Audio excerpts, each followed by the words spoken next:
ألا إني داع فأمنوا. تذكرت سوريا، دمشق، يا كنز أحلامي ومروحتي، أشكو العروبة أم أشكو لك العرب، أدمت سياط حزيران ظهورهم، والبغي قد جرب الطغيان واحترب.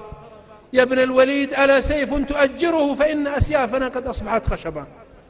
أمة الإسلام، أنا داع أقول، قلت بيت قبل 10 أشهر وإن شاء الله يتحقق، والشام تنصب للسفاح مشنقة، بشرى لبشار فالساعات تقترب.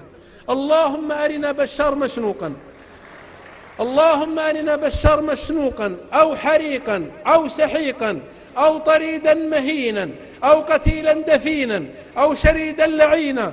اللهم فتكه من فتكاتك الساحقة، اللهم غضبه من غضباتك الماحقة.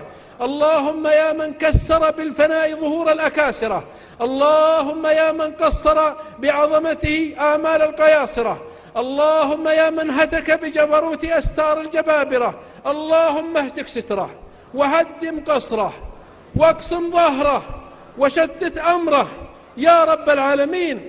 اللهم يا كاشف الخوافي ويا مرسل الرياح السوافي، ألحق بشار بالقذافي.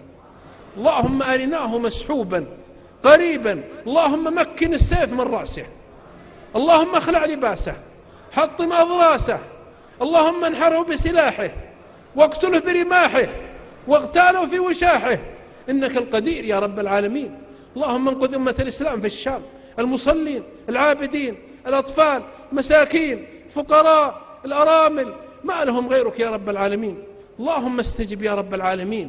اللهم اجعلنا نجتمع بهم في دار ابن تيمية، دار الشام، دار خالد بن الوليد وأبي الدرداء ومعاذ وأبي ذر قريبا يا رب العالمين، وأزل هذا الطاغية ونظامه، الطاغية أو نظام الزنديق الباطني القرمطي، عدو الإسلام وعدو العرب، عدو الكرامة، عدو الحرية، عدو الرجولة، عدو الأمة. فادعوا عليه وابشروا. أبشركم اليوم المظاهرة بينها وبين قصر كيلو واحد. خرج السوريون في المزة، بلد الإمام المزي المحدث صاحب تحفة الأشراف، خرجوا بالألوف. أبشركم البشائر معلنة، البشائر قريبة. والدكتور محمد الرومي معبر رؤى ابن سيرين العصر يبشر العلماء في الرياض، ويبشر المشايخ بفجر جديد في الشام، ترتفع راية التوحيد قريبا إن شاء الله بإذن الواحد الأحد.